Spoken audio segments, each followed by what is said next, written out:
Ok. La semaine dernière, on avait commencé le deuxième chapitre. Juste un résumé très bref de la fin du premier chapitre, où on avait parlé de l'âme animale. Et on avait expliqué que l'âme animale, c'était donc âme, ça veut dire une conscience qu'on a.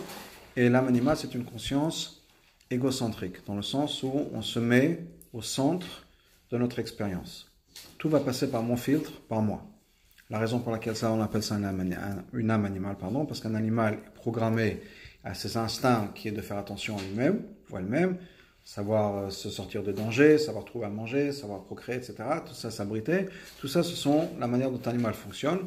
Un animal n'est pas capable de se mettre au régime, n'est pas capable de faire de la philosophie, parce que c'est impliquerait une expérience qui est une expérience où on a besoin de sortir de soi-même, mais l'expérience, c'est tout ce qui tourne autour de soi-même. Donc, dans ce concept-là, on a aussi, donc chaque personne a une conscience qui est une conscience animale.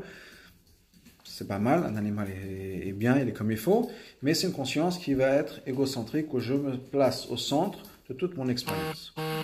Ok? Exemple pratique simple, quand on n'a pas faim, c'est difficile de cuisiner pour toute la famille. Pourquoi? Parce que même cuisiner pour les autres, ça passe par nous. C'est comment moi je me ressens. Donc si j'ai pas faim, j'ai pas envie de cuisiner. Si j'ai faim, je peux cuisiner pour une armée. Ça n'a rien à voir avec les gens autour de moi, est-ce qu'ils ont faim ou pas, mais ça va passer par ma vision des choses. Okay? Donc cette conscience, donc on a tout ça, tout être humain a cette conscience-là. Donc on a bien sûr les besoins les plus élémentaires d'être en sécurité, les besoins ensuite d'avoir à manger, d'avoir un toit, un abri.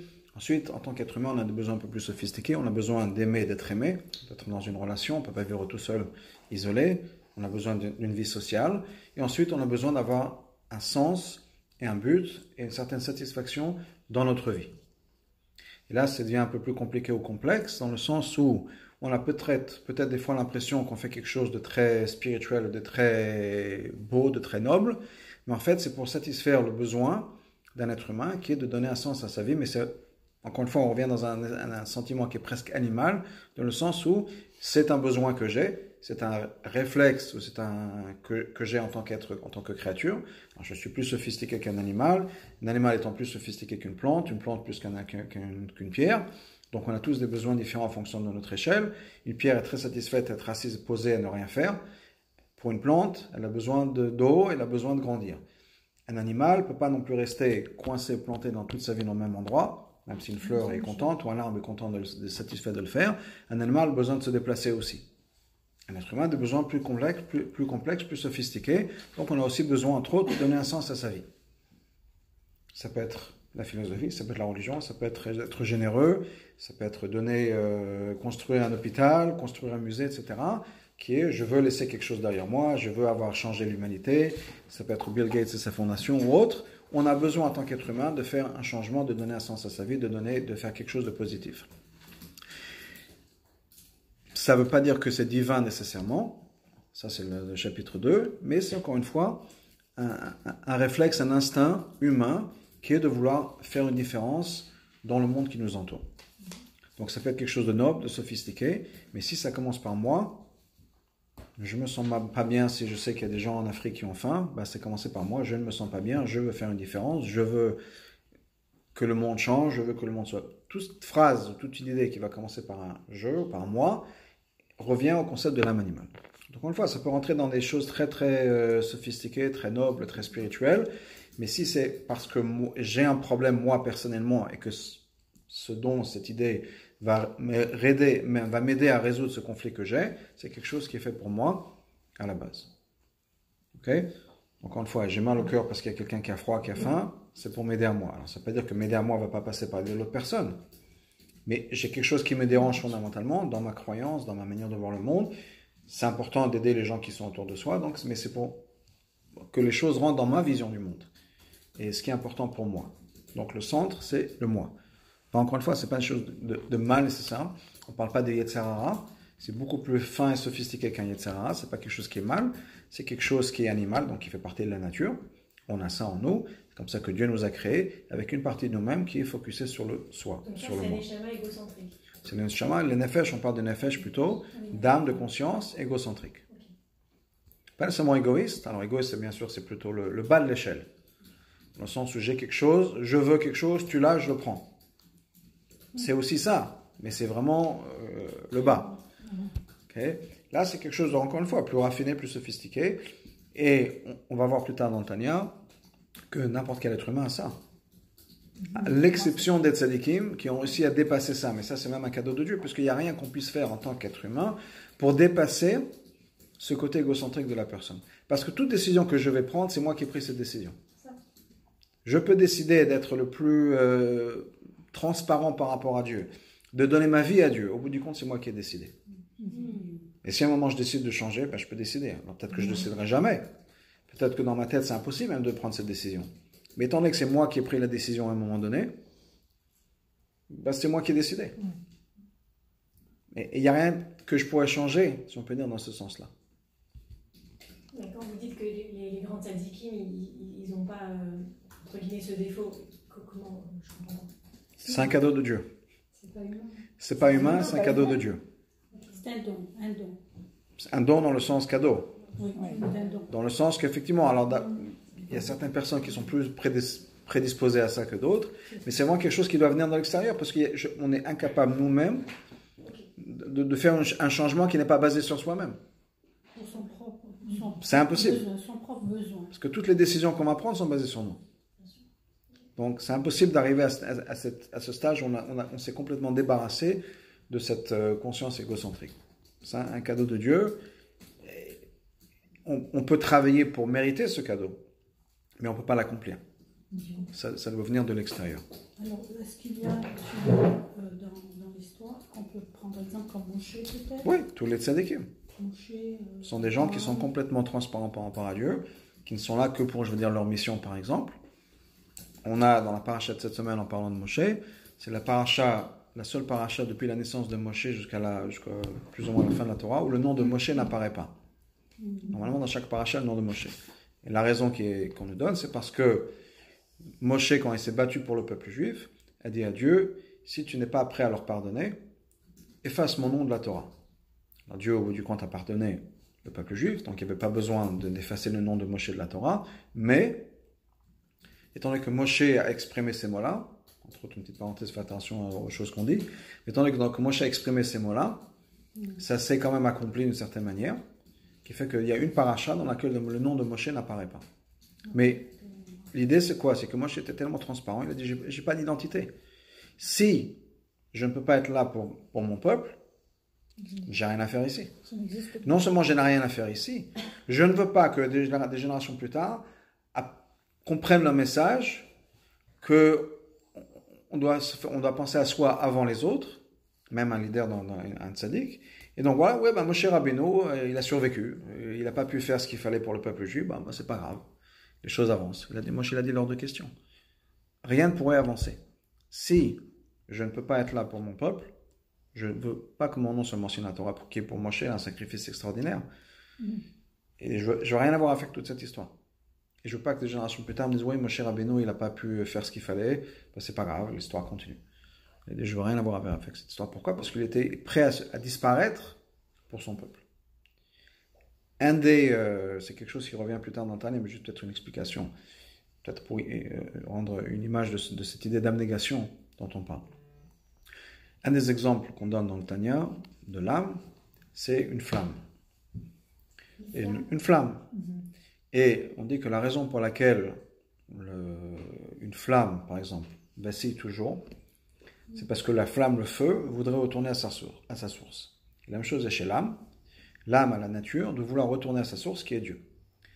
Le paradoxe est que pour l'âme, retourner à sa source, c'est disparaître. C'est comme par exemple, pour prendre une autre métaphore, prendre une goutte d'eau, créer une identité, et la remettre dans l'océan. Quand on met la goutte d'eau dans l'océan, la goutte disparaît. Donc elle est retournée à sa source, mais elle a perdu son identité de goutte, puisque maintenant la goutte, la structure chimique, si on peut dire, de goutte en tant qu'identité indépendante, pas chimique mais physique, dans le sens où il y a une certaine identité, une certaine force qui retient, qui fait que cette goutte-là existe telle qu'elle, va disparaître une fois qu'elle est remise dans l'océan. Ce qui veut dire que même la goutte ne pourrait même pas profiter d'être rentrée à la maison, puisqu'elle a disparu. Et malgré tout, c'est ce que l'âme voudrait faire. Rentrer à la maison et disparaître. Ne plus exister. Donc ça ne veut pas dire même rentrer chez Dieu, si on peut dire retourner à la maison, rentrer chez Dieu et profiter de la présence de Dieu. Parce que rentrer chez Dieu, ça veut dire disparaître. Donc je ne suis plus là pour profiter de mon existence, de la présence de Dieu. Mais la nature de l'âme est telle qu'elle voudrait effectivement perdre son identité pour pouvoir retourner à sa source. Un tzaddik, c'est quelqu'un qui vit comme ça. Qui n'a pas d'identité, qui n'a pas de sens où je vais tout perdre. Est-ce que ça vaut le coup? Non. Il n'y a pas de moi qui va poser la question, ça vaut le coup de perdre mon identité juste pour pouvoir rentrer chez moi. La question ne se pose même pas parce qu'il n'y a pas d'identité qui fait que je suis une entité séparée, donc comme une goutte par exemple, qui vit séparée des autres gouttes et qui se pose la question est-ce que ça vaut le coup de retourner à la mer ou pas? Pour un tzaddik, il n'y a pas d'hésitation. Il n'y a pas dans le sens d'identité où je dis bon, alors bien sûr, un tzaddik en tant que personne a une identité. Mais il ne fonctionne pas par rapport à son identité.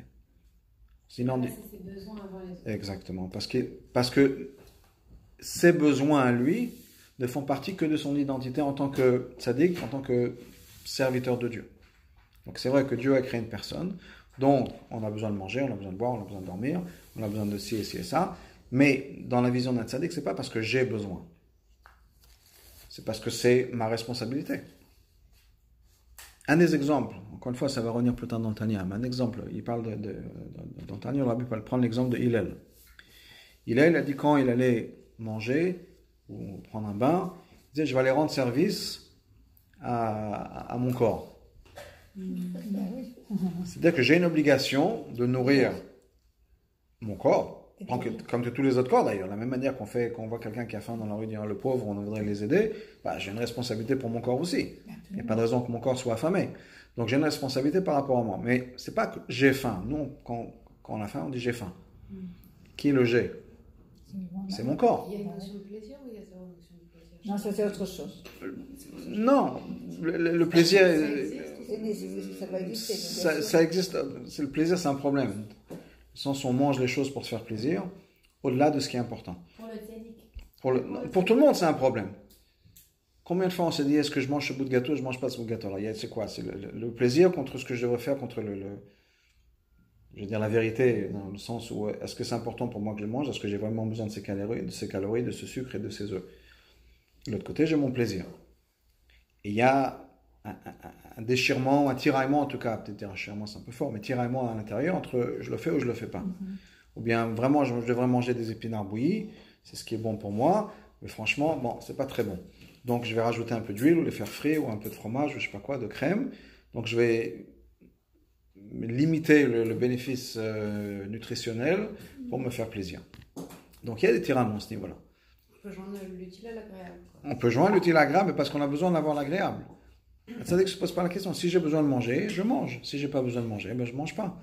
Et de quoi est-ce que j'ai besoin de manger? J'ai besoin de manger des épinards bouillis, je mange des épinards bouillis. La question ne se pose même pas. Donc ce n'est pas qu'il y a un problème d'un côté ou de l'autre. C'est c'est un problème qui a été dépassé c'est une issue qui a été dépassée. Donc ça ne veut pas dire qu'on ne peut pas avoir de plaisir. Mais le plaisir, je veux dire, c'est non-issue. Ça n'a pas sa place, ça n'a aucune importance. Ce n'est pas le... Donc c'est pas qu'il y a un interdit d'avoir du plaisir.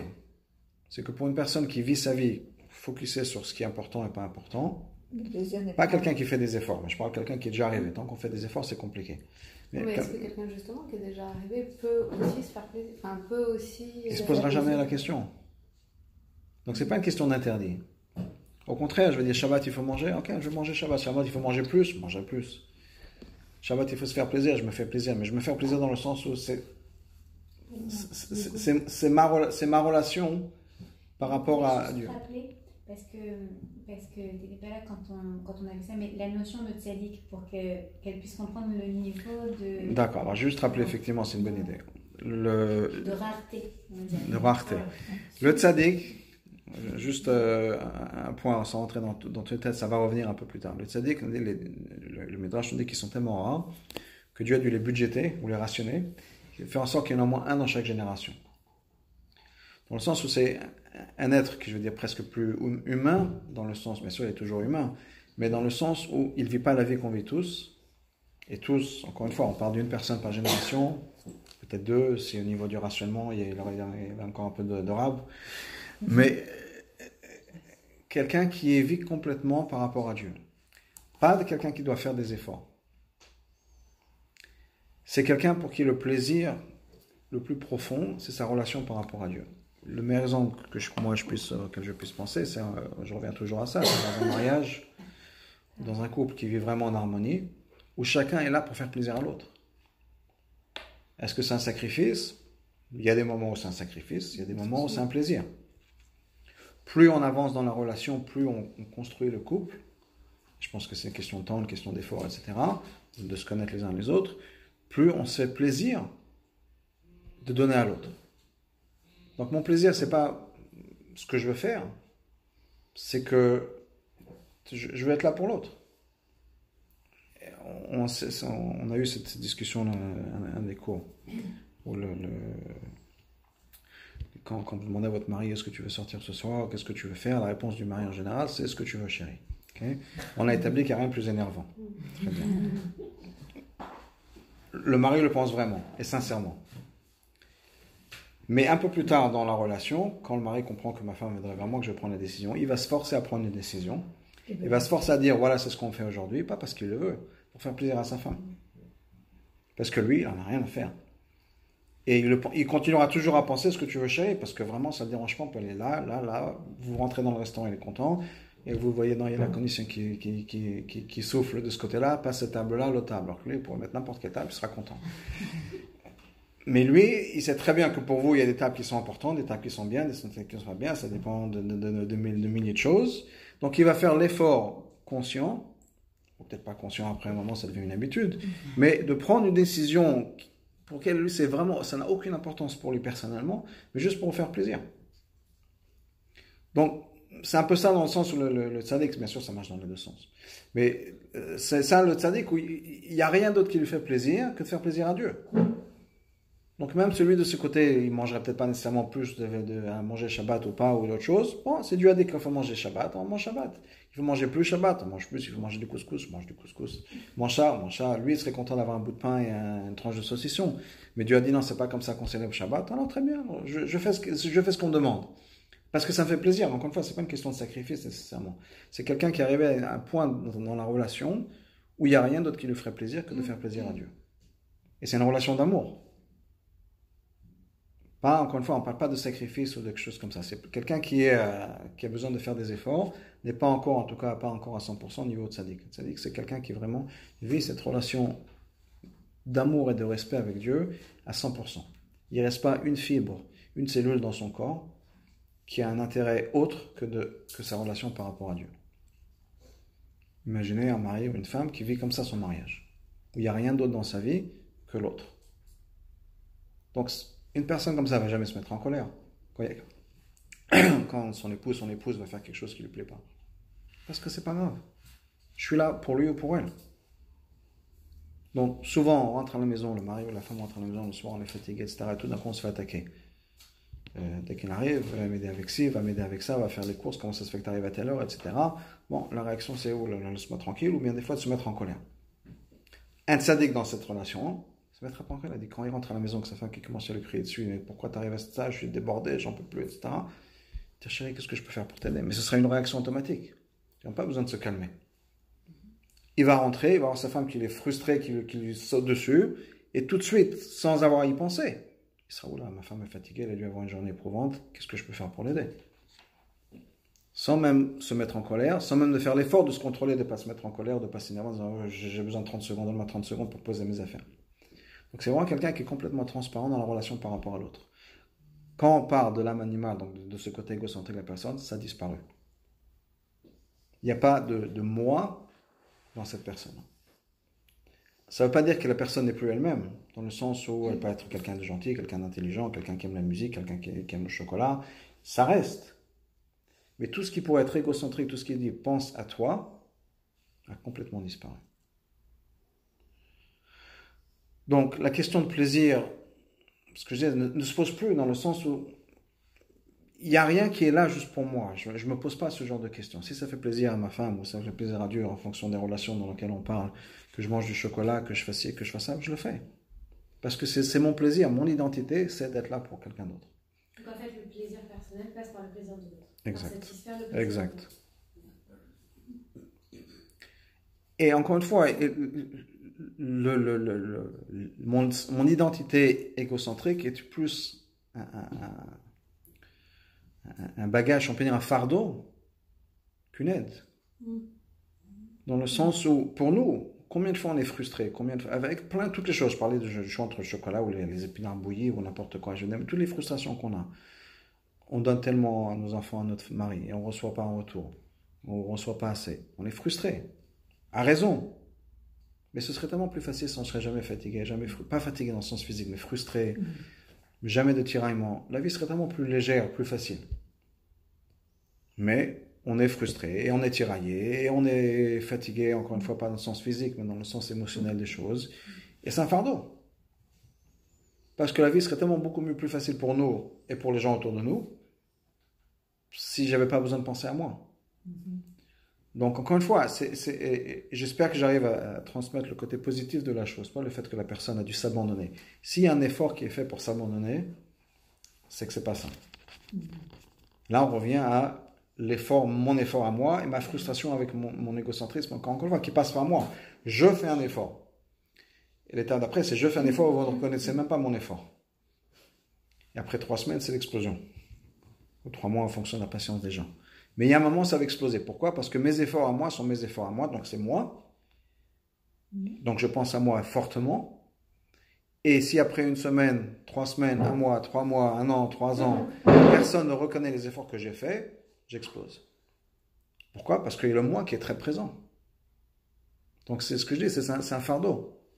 Dans le sens où il y a une pesanteur dans ma vie, qui est le moi, qui a besoin d'être nourri, logé, aimé, et que c'est compliqué. Donc la vie serait beaucoup plus facile pour nous, bien sûr pour les gens autour de nous, mais pour nous-mêmes. Si on n'avait pas tout ce fardeau qui dit qu'effectivement, j'ai mes besoins à moi, j'ai besoin de ci, j'ai besoin de ça, et si je ne le reçois pas, je suis frustré, je suis fatigué, je suis méchante, c'est un problème. Donc, ce serait bien de pouvoir dépasser ça, c'est pas possible. Dans le cas, encore une fois, le côté fardeau de la chose, le côté égocentrique de la chose. J'ai besoin de penser à moi, j'ai mes besoins à moi, et mes besoins à moi sont importants. C'est une vie beaucoup plus facile si on arrive à dépasser tout ça. Et encore une fois, ça ne veut pas dire que je disparais, dans le sens où j'ai perdu mon identité, j'ai perdu mon égocentrisme. Je suis toujours la même. Que c'était pas possible, justement.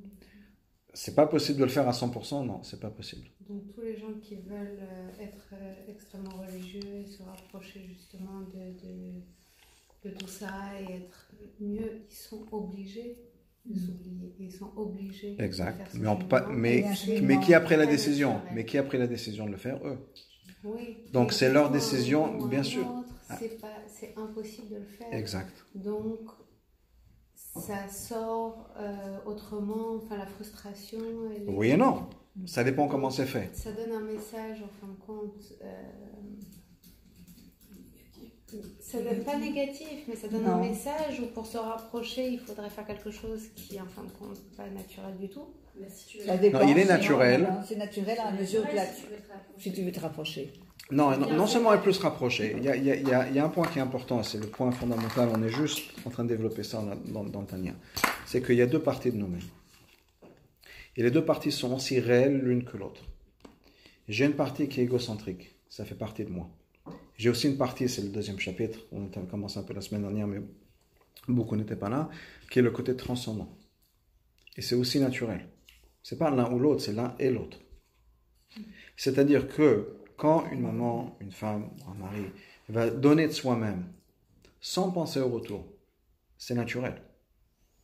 La seule chose, c'est que quand on fait ça pendant, disons, 3 semaines, ou 1 mois, ou 3 mois, ou 6 mois, ou 9 mois, ou quelle que soit la patience que chacun et chacune a, il y a un moment où il y a l'autre côté qui va se réveiller en disant « Hey, moi, c'est sympa de donner à tout le monde, mais moi, j'existe aussi. » Donc, c'est aussi naturel, c'est une partie de moi qui me dit « Ok, c'est super, mais attention à moi. » Les deux sont vrais. Donc le moment où on ne pense pas à soi, il est vrai. Il y a des moments de transcendance 100% qui sont des moments vrais. Quand on donne à ses enfants, quand on est là pour les autres, c'est des vrais moments. Ce n'est pas quelque chose qui n'est pas naturel. De l'autre côté, j'ai quelque chose qui est aussi naturel, en tout cas au départ, qui est attention à moi. Maintenant, on ne peut pas briser le moi, on ne peut pas être tendu dans ce travail, dans le sens où je vais casser tout le monde, j'ai tout ce qu'il y a à la maison parce que je suis en train de contrôler ma colère, ou bien parce que c'est Shabbat et que je ne vais pas fumer, et donc je me retiens, mais attention que personne ne me parle pendant 24 heures, parce que sinon je vais tout casser. Ça, c'est pas naturel. Donc c'est vrai que peut-être que cette personne va dire, bon, je fais un effort pour me rapprocher à Dieu, mais de l'autre côté, je deviens un personnage misérable. Non. Ça, effectivement, ça donne un mauvais nom à la religion et à Dieu et aux religieux. Et ça se passe énormément. Bah oui. Il n'y a pas de souci. Je comprends ça. Mais c'est pas de ça qu'on parle.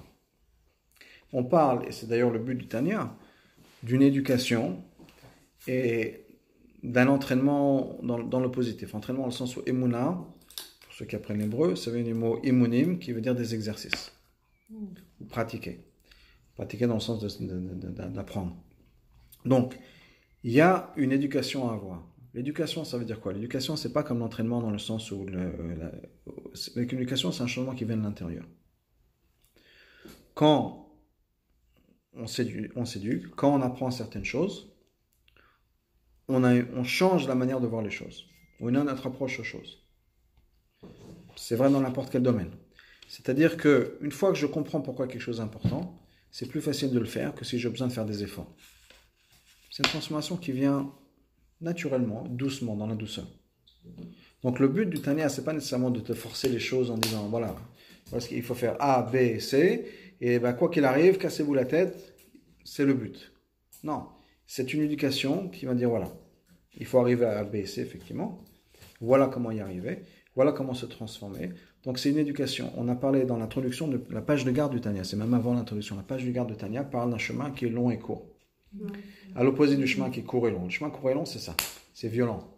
Dans le sens où, Shabbat, on n'a pas le droit de fumer. J'arrête de fumer.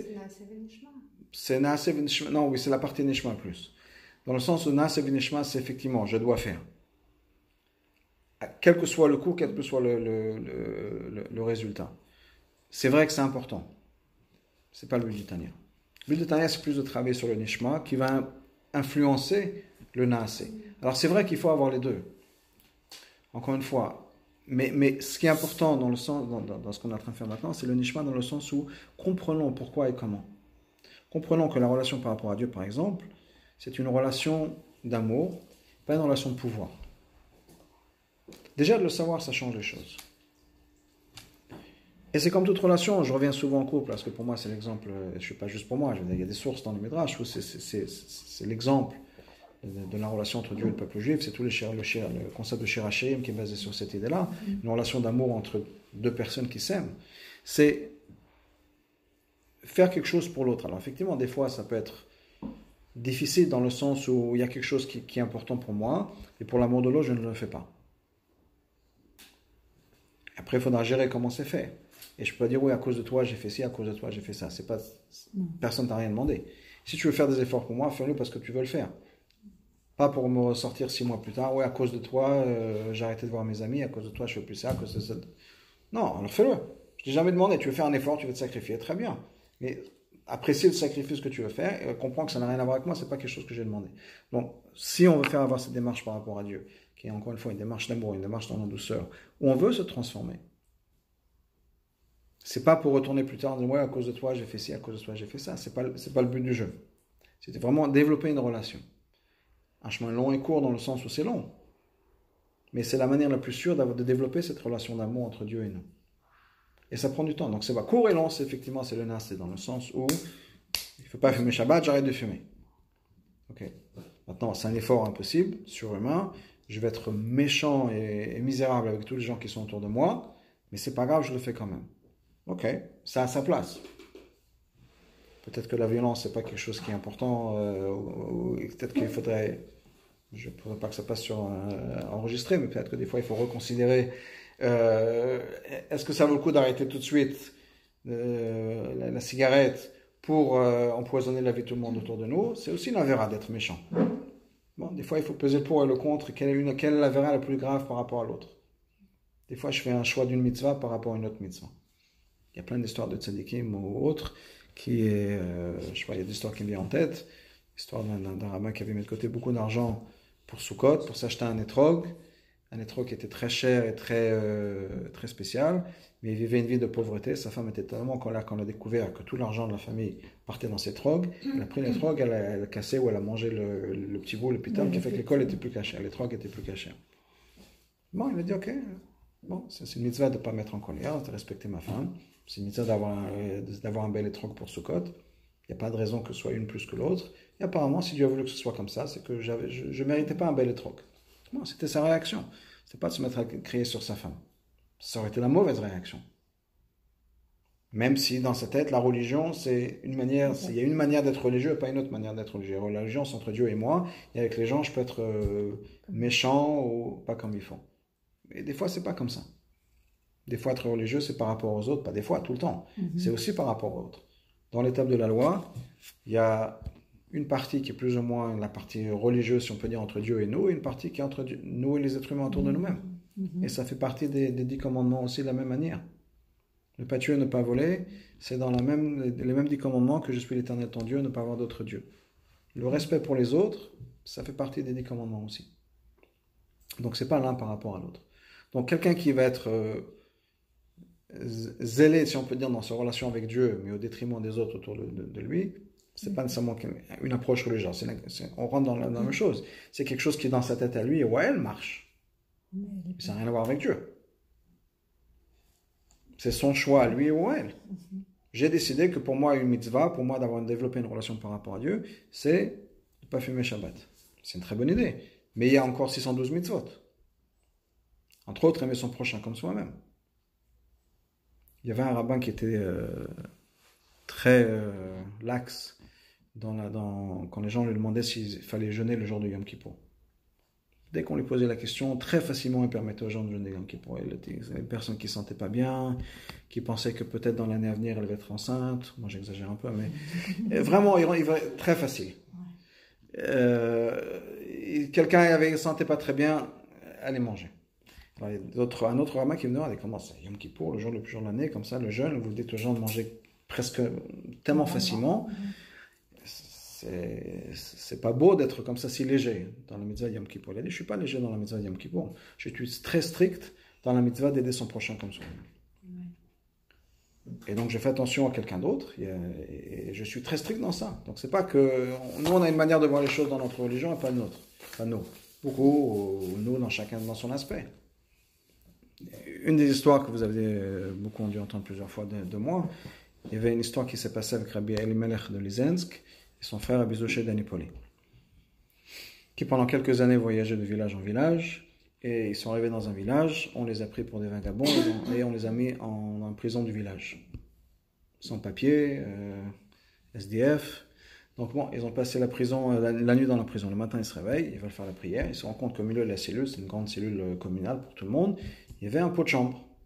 On ne peut pas prier quand il y a un pot de chambre. Et donc Rabbi Elimelech qui se tourne vers son frère, il dit, mais qu'est-ce qu'on va faire? On va savoir combien de temps on va rester là. Est-ce qu'on va sortir, on pourra encore prier, on va sortir dans l'après-midi ou le soir, on va savoir qu'est-ce qu'on va faire ici, on ne peut pas prier.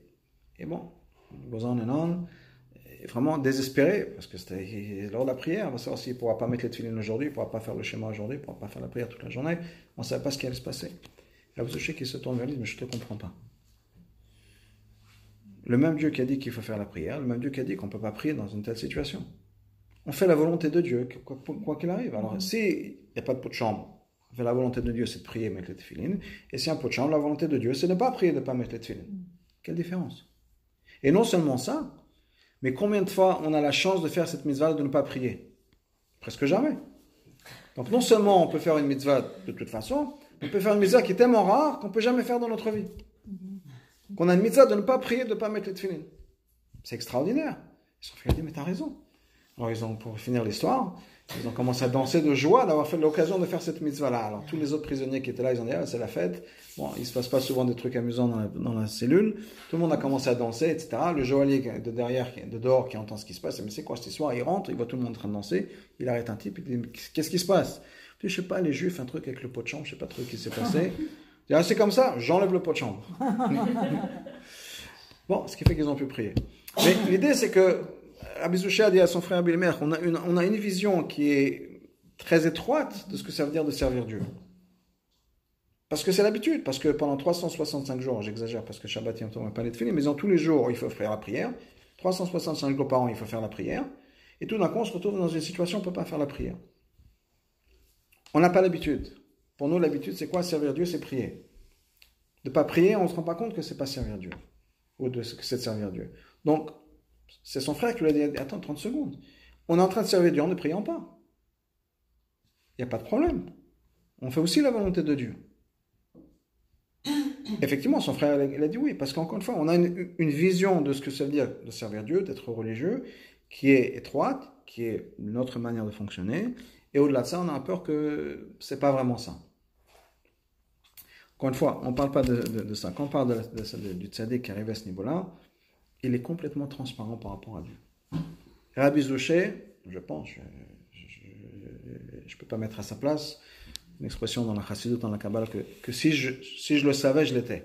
Donc si je pouvais penser comme lui, j'étais lui, mais je ne le peux pas. Donc comme moi, je comprends les choses de cette histoire-là. Il avait cette vision à 100%, de dire, mais ma relation par rapport à Dieu, c'est une relation qui est 360 degrés. Il n'y a pas d'espace dans ma vie, si on peut dire, où il y a un moment sans Dieu. Quoi qu'il arrive, je suis toujours avec Dieu. Alors, ça peut être par la prière, ça peut être en n'étant pas dans la prière. Il n'y a pas de souci. Rabbi Elmer, c'était un grand tzaddik. Mais peut-être qu'il lui manquait la dernière petite cellule, je ne sais pas, encore une fois, je ne peux pas juger, c'est juste par rapport à cette histoire et ma compréhension de l'histoire. Ce n'est pas un jugement sur ces deux géants. Rabbi Elmer, c'était quelqu'un qui était aussi connecté avec Dieu à 100%. On dit qu'une fois, Rabbi Elmer était en voyage, et il devait partir, mais il était parti se reposer, faire une sieste. Et il était l'heure de partir. Personne n'avait la chutzpah d'aller le réveiller. De l'autre côté, il fallait partir. Donc ils ont été voir Rabbi Zouché, dit qu'est-ce qu'on fait? Rabbi Zouché a dit, vous inquiétez pas, je m'occupe de ça. Il est parti à la porte, la chambre où il dormait. Et il a mis la main sur la mezouza. Il a couvert la mezouza. Et tout de suite, Rabbi Elmer s'est réveillé. Il dit, mais c'est quoi cette histoire? Et parce que la mezouza, c'est la présence de Dieu. Dès que j'ai couvert, si on peut dire, la présence de Dieu, il s'est rendu compte et s'est réveillé. Donc même pendant qu'il était en train de dormir, il était conscient de la présence de Dieu dans la pièce. Mais pour une raison ou une autre, la mezouza était couverte. Ça l'a disturbed, ça l'a interpellé, ça l'a dérangé. Et il y a quelque chose qui n'allait pas, il s'est réveillé. Donc c'est aussi quelqu'un qui était complètement en connexion avec Dieu, même pendant qu'il était en train de dormir. Mais pour une raison, apparemment, son frère était encore un peu plus loin dans cette vision-là. Donc c'est de ça qu'on parle. Et encore une fois, donc, il ne s'agit pas d'actes durs ou violents dans notre relation par rapport à Dieu, mais dans notre religiosité. Alors effectivement, il y a la théorie, il y a la pratique. Et dans la pratique, il y a beaucoup de gens, malheureusement, qui ont des moments de frustration, des moments qui se disent que ma relation par rapport à Dieu, ça doit se passer d'une telle et telle manière. Et des fois, c'est dur. Comme quelqu'un qui décide d'arrêter de fumer, comme quelqu'un qui se met au régime ou quelqu'un qui commence à faire des exercices, d'aller à la gym, et qui n'arrête pas de se plaindre à son mari, j'en peux plus. Sa réaction, c'est alors arrête.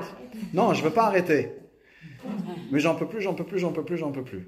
Bon, mais pourquoi on fait ces efforts? Parce qu'on veut. Maintenant, si on devient encore une fois misérable, exécrable avec tout le monde, effectivement, il vaudra mieux s'arrêter. Mais bon, ça fait partie du jeu, qui est qu'on veut faire des efforts, on veut avancer, ça fait partie de mon naturel à nous aussi. On veut se développer spirituellement, on veut se développer physiquement, mais pas nécessairement de manière, encore une fois, violente, méchante, on doit faire du mal aux autres. Donc, pour revenir à Tania, je ne sais pas si j'ai répondu, j'ai beaucoup parlé, peut-être que vous avez oublié la question, ou moi j'ai oublié la question, on est parti dans une autre direction, mais bon, l'idée c'est que, encore une fois, on parle de quelque chose qui est une éducation, une transformation, longue et courte. Donc, c'est pas nécessairement de dire, bon, ça a sa place, encore une fois, il faut faire des efforts. Il faut reconnaître ces efforts. Il faut reconnaître qu'on doit faire des efforts qui sont bien pour nous et qui sont en accord avec nous. Je parlais de la gym tout à l'heure, c'est la même chose. On ne peut pas aller à la salle de sport et faire des trucs tout d'un coup, lever 200 kilos. On va se faire mal. S'il y a quelqu'un à côté, qu'on va laisser tomber les poids sur le pied de la personne aussi va se faire mal. Si on n'arrive pas à tenir les 200 kilos. Donc on a besoin de faire attention à soi, on a besoin de faire des efforts qui sont commensurés à nous-mêmes, qui sont adaptés à nous-mêmes, sans que ça nous brise, dans ce sens-là. Mais les deux sont naturels. Donc le côté transcendant est vraiment naturel. Je dirais plus d'une certaine manière chez les femmes que chez les hommes, et les deux sont vrais. c'est naturel. De l'autre côté, le côté égocentrique est aussi naturel. Le problème qu'on a, la majeure partie des gens, c'est qu'on joue sur les deux tableaux. Ce qui est important de savoir pour l'instant, c'est que les deux sont vrais. On n'est pas en train de se mentir. L'équilibre des deux, c'est la vérité. L'équilibre des deux, c'est pas la vérité. L'équilibre des deux, c'est l'équilibre des deux. C'est ma vérité pour aujourd'hui. Mais j'espère que demain, les choses vont changer. Parce que si on a l'équilibre, le même équilibre qu'on a à 50 ans, qu'on avait à 20 ans, we're in trouble. Donc c'est pas la vérité. C'est ma réalité aujourd'hui. Qui est que j'ai besoin de respecter un certain équilibre. C'est dans la mesure. C'est rester dans la mesure.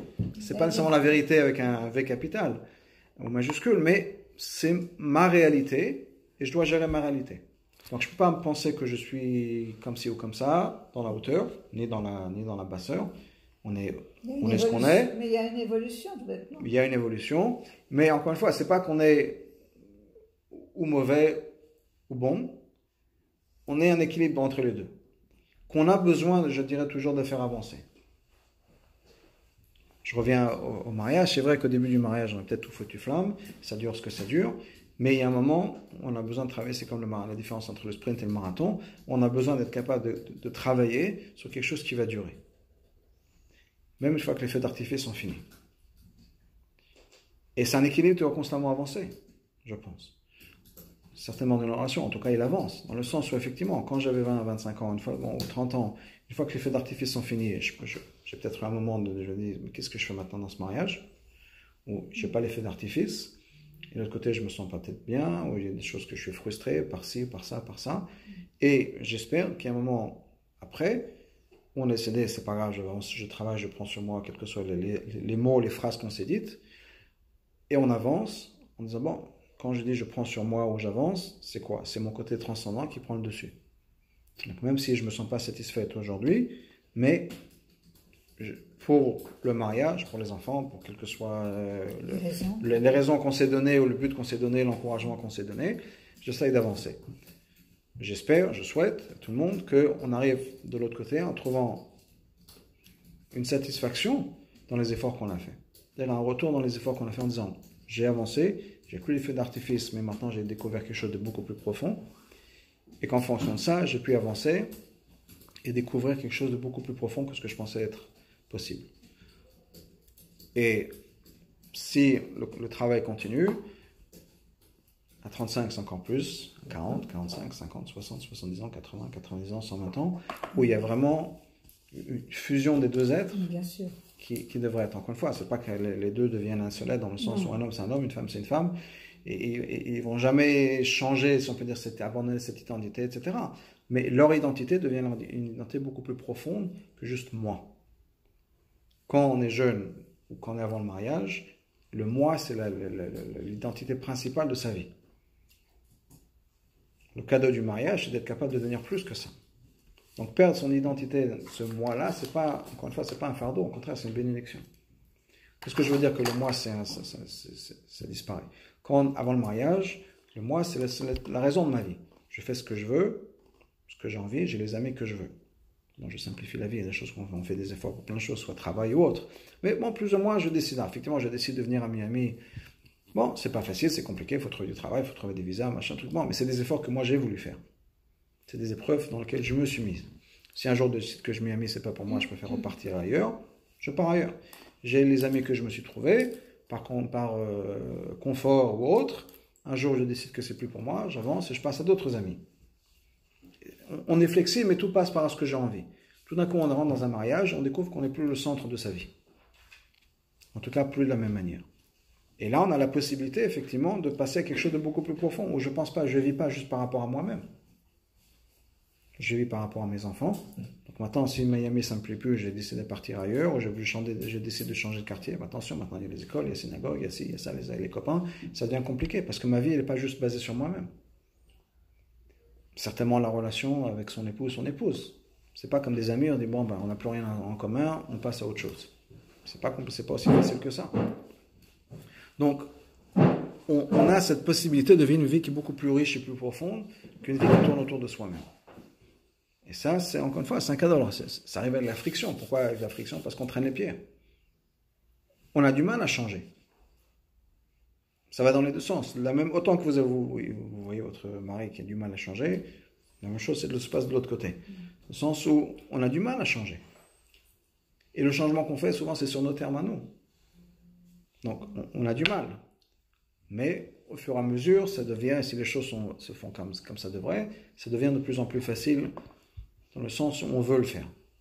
On veut vraiment pouvoir changer. Alors, au fur et à mesure, on se rend compte des choses qu'on fait. Plus on devient mature, plus on mûrit, on se rend compte que des choses qui étaient évidentes pour nous il y a 10 ans, tout d'un coup, c'est complètement différent. Mais comment est-ce que je peux penser une chose pareille? On se fait peur. Parce qu'on continue à avancer. Donc, moi qui pensais que j'étais tellement donné tellement à tout le monde, et tout d'un coup, je me rends compte que c'était juste pour me faire plaisir. Mais c'est pas grave. Maintenant, on s'en rend compte. Donc, il y a des changements dans la vie et ça nous donne une richesse, une profondeur à notre vie qui est complètement différente de ce qu'on a pu vivre si on vivait juste autour de soi-même et en fonction de soi-même. Cadeau du mariage, c'est la possibilité de toucher quelque chose de plus profond en nous, qui est justement le côté transcendant ou cette âme divine, dont on parle dans le chapitre 2, on en a parlé dans le chapitre 2, dans le sens où maintenant j'ai quelque chose qui est pas juste moi, mais quelque chose qui est beaucoup plus que moi. Ça, c'est la deuxième conscience qu'on a. Je segmente dans le deuxième chapitre. La deuxième conscience, bien qu'on n'est pas vraiment rentré dedans, qui est qu'on a à l'intérieur de nous une conscience divine. Conscience divine. Qu'est-ce qu'on entend par conscience divine? C'est une conscience transcendante. La première chose qu'on connaît sur Dieu en tant que créateur, c'est que Dieu a créé un espace pour nous. Avant, il était tout, et il a décidé de se retirer pour créer un espace dans lequel nous pouvons exister. De nous donner notre place afin d'exister de manière indépendante. Donc quand on dit qu'on a un morceau de Dieu, une âme divine à l'intérieur de nous-mêmes, c'est qu'on a un côté transcendant à l'intérieur de nous-mêmes qui est complètement capable de se suspendre, de se mettre de côté par rapport à quelque chose d'autre, par rapport à quelqu'un d'autre. On l'a, hein? Oui. Vous répétez la phrase? Quand on dit qu'on a une âme divine, c'est-à-dire qu'on a une capacité à l'intérieur de nous-mêmes, on a une conscience à l'intérieur de nous-mêmes qui est complètement transcendante, qui ne passe pas par nous, mais au contraire, par les autres, par la mission, par Dieu, quelque chose qui est à l'extérieur de nous-mêmes. Et quand on disait par exemple se faire plaisir, c'est faire plaisir à quelqu'un, c'est pour nous faire plaisir. Oui, non. Mon plaisir, c'est de faire plaisir à quelqu'un d'autre. Mais je ne le fais pas pour me faire plaisir. Je ne sais pas si la différence est claire. J'ai compris. C'est pas que je veux me faire plaisir et donc je fais faire plaisir à quelqu'un d'autre. C'est que mon plaisir passe par pour faire plaisir à la personne en face de moi. Il y a une grande différence dans le sens où me faire plaisir, c'est donner à quelqu'un d'autre. C'est moi qui vais acheter des cadeaux à tout le monde. J'achète ce que je veux.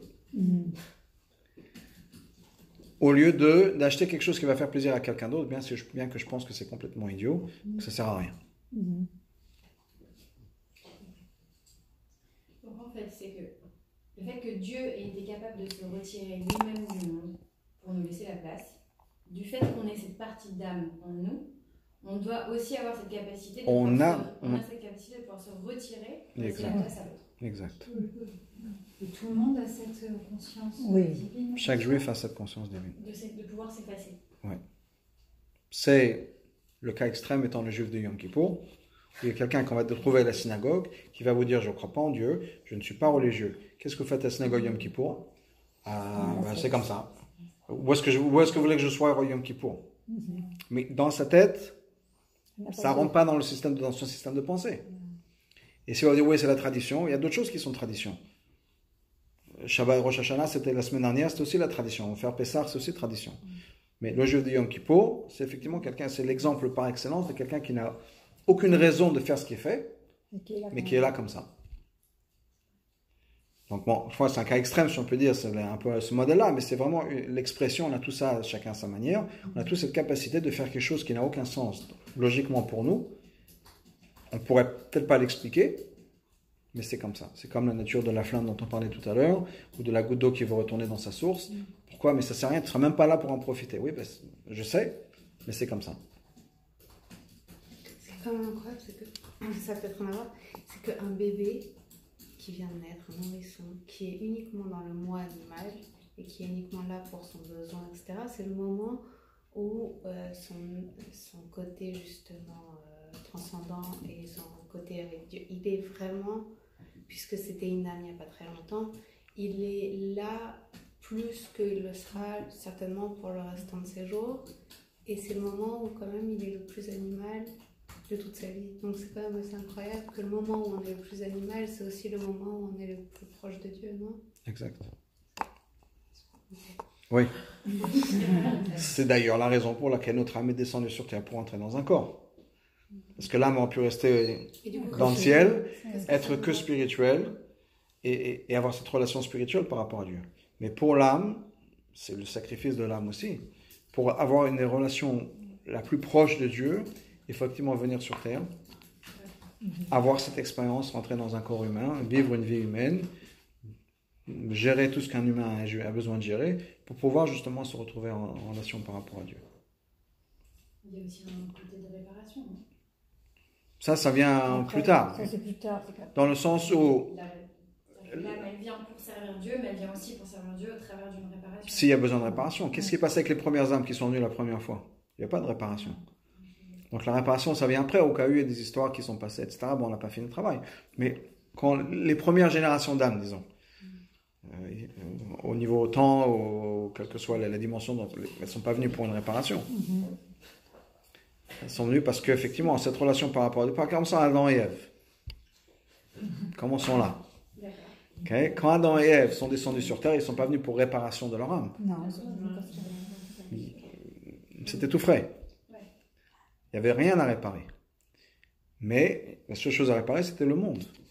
Et donc Dieu leur a dit, pour que vous soyez partenaires avec moi, vous allez descendre sur terre, vivre une vie humaine et transformer le monde. Et par là, se rattacher à Dieu. Le point, on va faire ça en 5 minutes. C'est au moins 1 heure de cours. Non, c'est pas une question de cela, au contraire, c'est un plaisir. Mais juste au niveau temps, comment gérer ça? Il y a un concept, le Sefer Yetzirah, qui est un livre de Kabbalah, il dit que le début et la fin se rejoignent.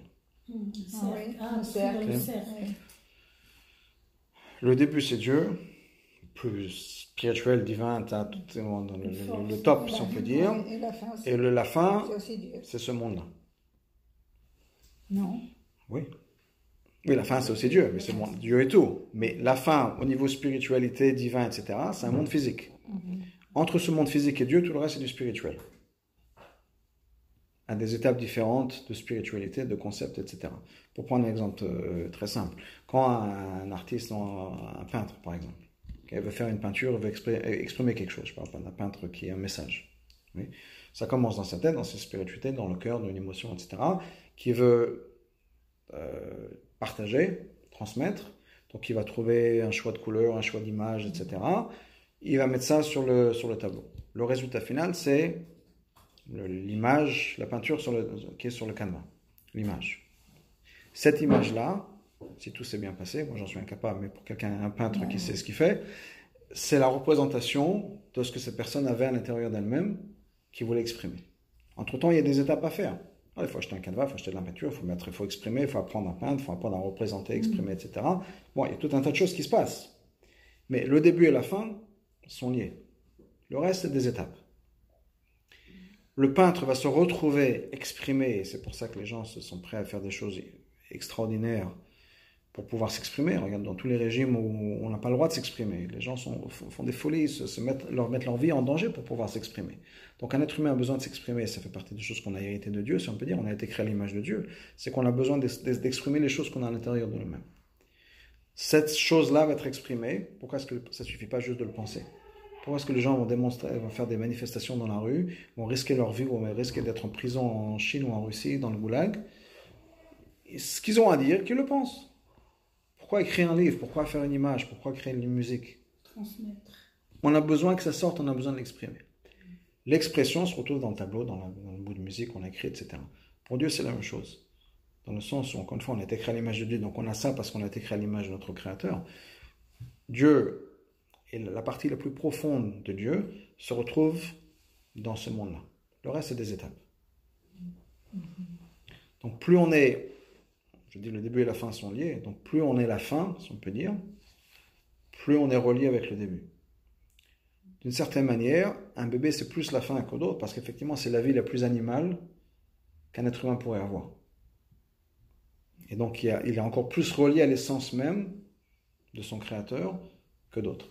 On voit ça même pour nous en tant qu'être humain. Plus un enfant est mignon, petit, plus il est adorable. Une fois qu'il grandit, ça devient compliqué.